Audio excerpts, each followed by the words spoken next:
After Nixon ended the gold standard in 1971, the dollar had no backing, it was just paper. Within 3 years, U.S. Treasury Secretary William Simon secretly flew to Saudi Arabia to negotiate an arrangement that would give the dollar a new foundation, not gold, but oil. The deal was classified for decades, its effects have shaped every geopolitical conflict since. This is the mechanism that keeps the dollar at the center of the world. The petrodollar system emerged from two separate agreements made in 1974. In June, the U.S. and Saudi Arabia established the U.S.-Saudi Arabian Joint Commission on Economic Cooperation, which committed Saudi Arabia to recycling its oil revenues into U.S. Treasury bonds, effectively financing American debt. In July, in a separate secret deal, Saudi Arabia agreed to price all OPEC oil exclusively in U.S. dollars in exchange for American military protection and weapons sales. The arrangement was classified. Its existence was not officially confirmed until Bloomberg reported on it in 2016.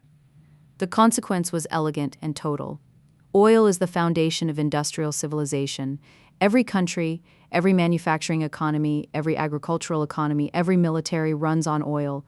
If all oil must be bought in dollars, every country must hold dollars as a reserve. And if every country holds dollars, the dollar can never truly collapse, because collapsing it would mean every country losing their reserves simultaneously. The U.S. gained the ability to run perpetual deficits, print money, and export inflation, because the demand for dollars was structurally guaranteed. In September 2000, Saddam Hussein announced that Iraq would price its oil in euros rather than dollars. The move was widely dismissed as symbolic. Within months, Iraq had converted its UN oil for food reserves to euros, a transaction worth approximately $10 billion. In March 2003, the United States invaded Iraq. One of the first acts of the Coalition Provisional Authority after the invasion was to switch Iraqi oil pricing back to dollars. The euro accounts were converted back. Muammar Gaddafi's plan was more ambitious. In 2009, he proposed a gold-backed African currency, the gold dinar, that African nations would use to price their oil and natural resources.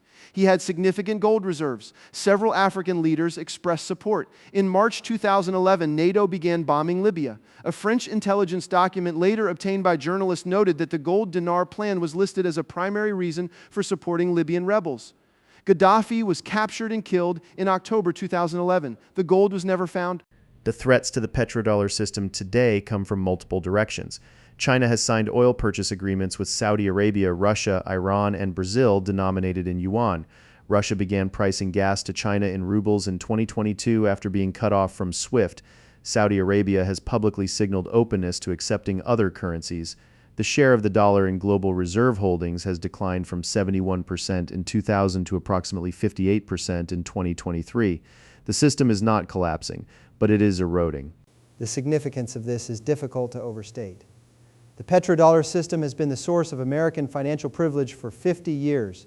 It is the reason the U.S. can run trillion-dollar deficits without the currency collapsing. It is the mechanism by which printing dollars exports inflation to other countries rather than staying at home. If the system ends even partially, the consequences for American living standards would be severe and immediate. This is why the Middle East, where the arrangement was made, remains the most militarized region on Earth.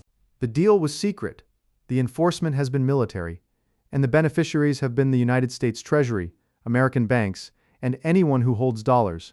Everyone else paid for it. Subscribe if you want to keep following the money.